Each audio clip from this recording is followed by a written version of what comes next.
Is this thing on? Welcome back to Big Mouth and fancy seeing you here. And you, my friends, are very, very welcome. Geeks and gamers, that's Star Wars girls, world-class bullshitters.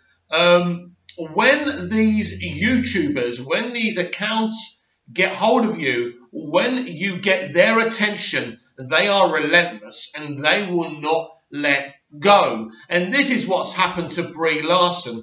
Brie Larson and Disney thought it was going to be easy. The first female MCU movie, a great opportunity, but they made, well, not just one mistake, they made many mistakes. They went after white dudes blatantly. I don't care what 40-year-old white dudes think of movies. I want less white dudes at press conferences. And it went on and on and on. As relentless as these guys are, she's been as well. But she was never going to win this thing. Disney and Brie Larson were never going to win. Not this way. This is not how you do it. This is not how people play smart. If you want to force ideology and political thinking into movies, you've got to step clever. This is what Patty Jenkins and Gal Gadot and Wonder Woman did with... let me start again. This is what Patty Jenkins, Gal Gadot and Warner Brothers did with Wonder Woman. They boxed very clever. They made sure that they said this Wonder Woman was for everyone, which it is. Predominantly, Wonder Woman has more male fans than female fans, but everyone came out to see the movie. Everyone was excited. Everyone was happy how respectful and excited Gal and Patty Jenkins were for the movie, and it did what they wanted to do. Yes, all the fans came out, but also little girls, little boys, young women, all came out to watch it, and it didn't piss anyone off. They were clever. Disney obviously are not clever. They decided this is kind of the passive-aggressive marketing they want to do. But they've lost. They've lost. You're looking at a film that could have made a 200 million opening, or at least 170 to 150 weekend opening.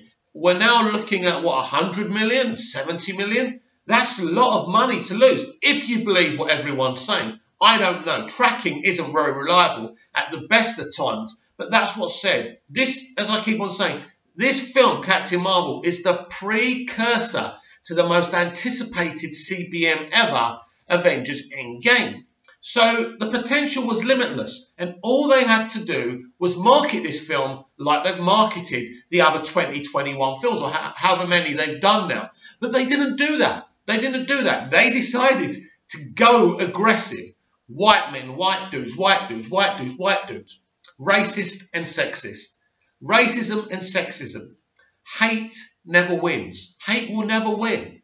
Now, if you're asking me about geeks and gamers, world-class bullshitters and that Star Wars girls' agendas, I'm not going to tell you that they're pure as the driven snow. Look, I don't know the people, basically, but they're quite honest. When I watch their videos, they're quite honest. They're talking about something that brings them lots of money, views, but I also believe they're passionate about what they're doing. I would say that geeks and gamers and world-class bullshitters are on the right side of the political argument. I'm on the left side. But this is what's frightening to me. What they're saying makes total logical sense, because this has actually gone beyond politics now. SJWs. Do you know who SJWs remind me of now? Germany, Nazi Germany. They do, because it's like the Sith, isn't it? It's like what Yoda says about the Sith in Revenge of the Sith. He says, oh no, sorry, it's what Obi-Wan says, only the Sith deal with absolutes. And SJWs deal with absolutes. They want to punish white dudes for the sins of our ancestors. Not us, but the sins of our ancestors. And this is what's happening now. They're so angry. We talk about toxicity, male toxicity, but it's actually SJW toxicity. Look what they've already done to Rotten Tomatoes. The pressure that Disney allegedly put on them to change the way they do things. What's next? Ban people from being on YouTube so people can't speak freely. What's next? that we need some kind of pass or CV to have access to the internet? What will they do next so we don't have a voice? It's very scary. SJWs do scare me. I think they are the villains of the piece because, as I say, you either are or you're not. That's how they see you. So why do they hate white dudes, white males? Well, I suppose it's like asking Hitler. It's like going in a time machine and asking Hitler, why do you despise the Jewish community? That's interesting because I'm Jewish on my mother's side. And my grandparents and my mother tell me so many stories, or told me loads of stories when I was a little boy, about what went on, about propaganda. That's an interesting word. Propaganda is when people try and sell a side of an argument as the truth. And this is what SJWs are trying to do. They are trying to exclude white men and say they're evil. Hundreds of years ago, 50, 60 years ago, they did this, that, the other. But the problem is that wasn't us. So they hate us.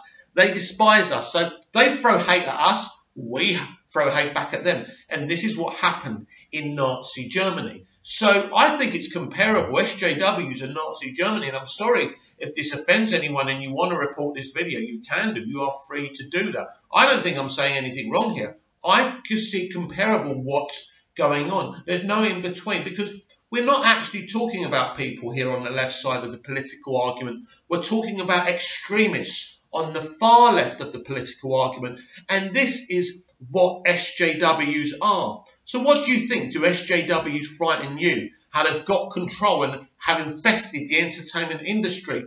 What will happen next? What will happen to Captain Marvel? Let me know. Comment down below. Like, share and subscribe if you like this video. And if you viewed it, enough views, enough likes and all that, you will get more. You will see me later because you'll be seeing my trailer reaction to Shazam. I can't wait.